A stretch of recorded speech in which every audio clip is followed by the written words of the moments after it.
If you look at anything that builds a man into a man, there's a degree of suffering. So many men say, I want to be the man, but they don't want to suffer. They don't want to fight. And I don't understand why, because even if you look at a superhero movie, they tell you, even in superhero movies, they make it very clear. Batman's parents died. That's why he's Batman. It's very hard to become a man and have a man who's respected and has stories and is capable when he only had a nice life and nice experiences. It's usually the things that made you the best version of you are usually the worst things that happen to you. All the bad things have to happen. There's no way to get there without the bad things. Where do you find the strength when you're in these difficult situations? I always find the strength from my last name. I'm Andrew Tate.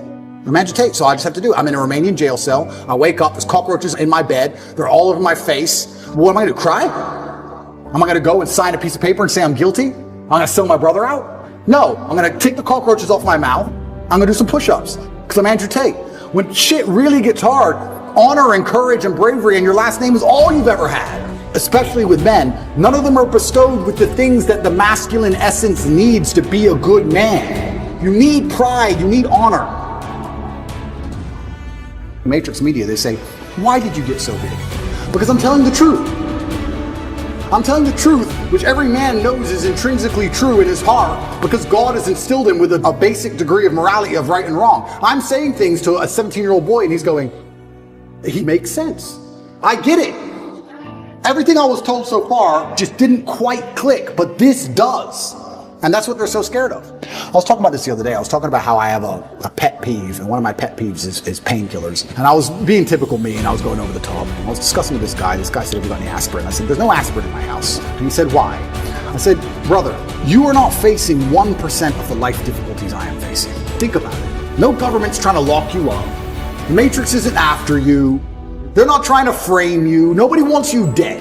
When God finally gives you a tiny headache, to give you something to show you're half a man, a little bit of resilience, you pussy out and take an aspirin. Can't you just have a headache? Just have a headache. And not only just have a headache and don't mention it, because I don't care. So don't even talk about it. Nobody needs to know. What do you want? You want therapy? You want sympathy? Nobody cares you have a headache. Shut up.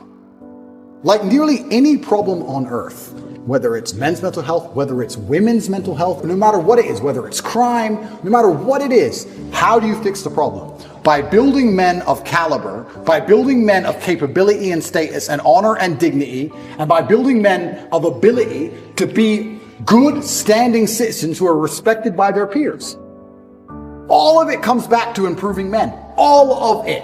Every single problem you can possibly name, it comes back to building strong men of capability who are respected. That's all. It's the baseline of humanity. Women respect men who stick by their principles and their beliefs. And the principles and beliefs of a man are always to do what he is supposed to do, regardless of how he feels. You must train when you don't feel like training. You must protect when you don't feel like protecting.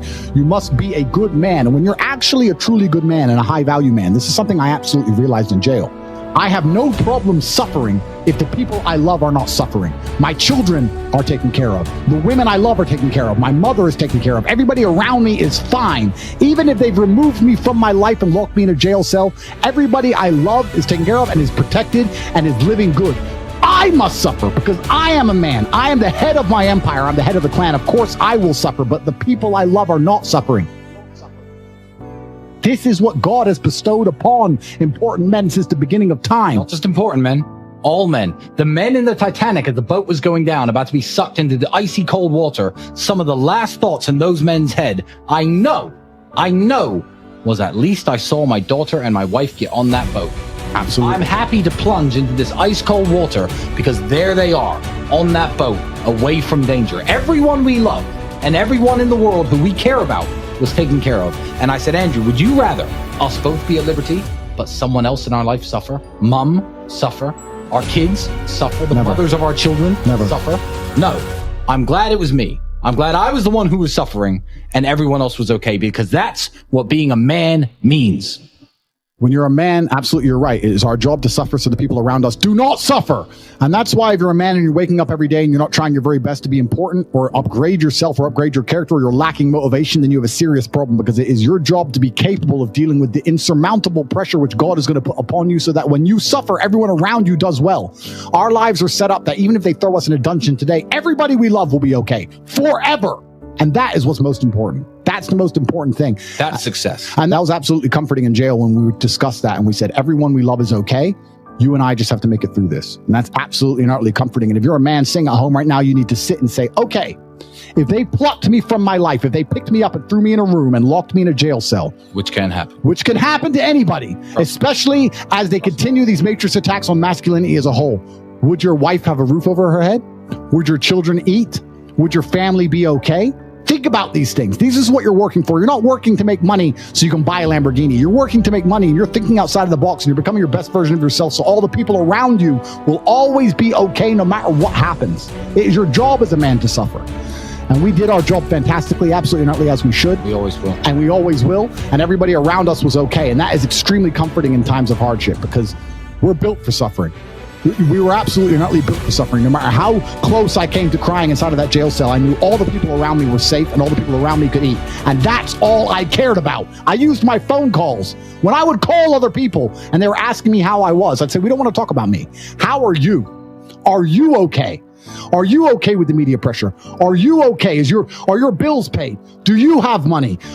Can you eat? I'm in a jail cell in Romania. I'm making sure that everyone I love is okay. I don't need them to sit and worry about me. I worry about them.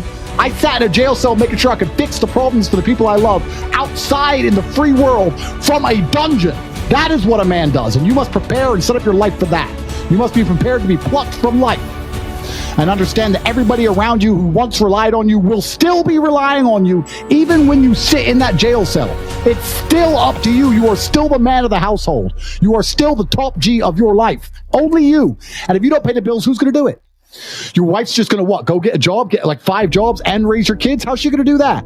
You must be prepared for these things. That is what you're working for. So if you wake up every day as a man, and you say, I don't have motivation to become strong. I don't want to work hard and get rich. I don't want to try and become financially free. What you're saying is that the second you disappear from your matrix controlled job, everyone who loves you and respected you and relied on you is going to starve. How can you live that way as a man? Absolutely and utterly unacceptable. She'd think I only have to work 2 hours and have the rest of the week off.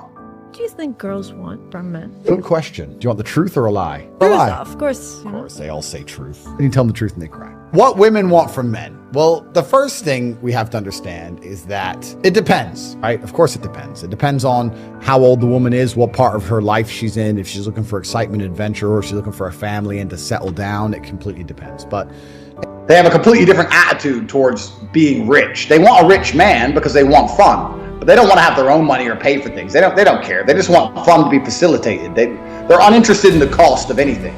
Yeah, I've done this many times with very many beautiful girls. I've been on boats in Dubai with supermodels. I've had girls in my Lamborghini. Because I've got a bit of money. The way a man has concept of money, because it's just provided for them at the top. If they're top level, they have no idea what money even is. So you're women who are going after guys with money. They're not really going after the money. You're saying they're going after the fun. Absolutely. They're not going after the cash. They're going after what the money provides. Right. So they're going after a guy who has the ability to take a time off work to go skiing. They're going after a guy who has the ability to fix their problems if they have a problem. They're going after a guy who has status or is high power or someone that makes them feel important standing next to. They don't actually care about what's in the bank or how much you spend. in general, if a woman is going to dedicate herself to a man, then that man has to be all-encompassing. He has to be a man who can fix most of her problems. He needs to provide stability and safety, which everybody knows. The thing is this. You must have hated it. It must have gotten really bad. When you're working with women, women are highly unpredictable. So, and women are not money motivated. So I got to a point where the only way you can really get the women to work for you, you have 2 choices. You either try and convince them into some kind of business arrangement, which doesn't work long term because women are emotional, or you get girls who are in love with you and do it because they love you and they want to do as you say and be around you. But not many people consider that he also has to provide drama for her. He also has to be entertaining for her. If a woman only talks to you and you're the only man in her life, and there's never any drama or there's never any, I wouldn't say conflict, I'm not saying necessarily start an argument, but if there's never any drama, because drama is excitement, then they're going to naturally try and find drama somewhere else. And that always ends very badly for the man. You don't want them to try and find drama outside of the relationship. So I think women are just completely and utterly motivated by their emotions. And if you can spike an emotion in them one way or another, then you're going to be able to affect her in a positive way.